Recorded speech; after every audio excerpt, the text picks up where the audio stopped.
Assalamualaikum everyone. Today we are doing a fun science experiment. We are going to make a volcano eruption using things we can find at home. Let's get started. Materials required. We need vinegar, water, dish soap, a little food coloring and a volcano model. Safety first. Always do this experiment outside or somewhere easy to clean because it can get little messy. Step 1. Prepare the liquid. First I am pouring vinegar, water,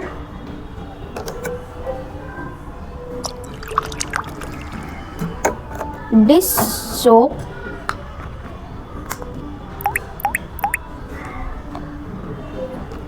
and some food coloring into the container inside our volcano model.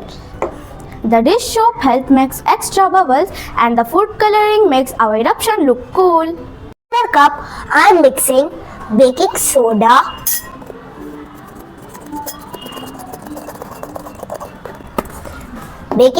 with a little water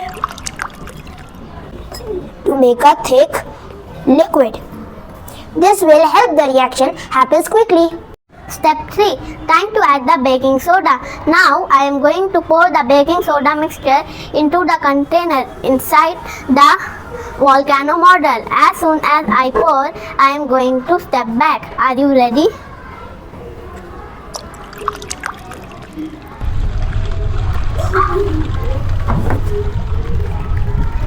Wow! Look at that! Our volcano is erupting! Do you see all bubbles coming out? That's because a chemical reaction is happening. When vinegar and baking soda mix, they make a gas called carbon dioxide. The gas needs space, so it pushes all the liquid up and out of the bottle. And that's why it looks like a volcano eruption. Thanks, Jazakallah for watching. You can do this experiment at home with an adult's help. See you next time for more fun science.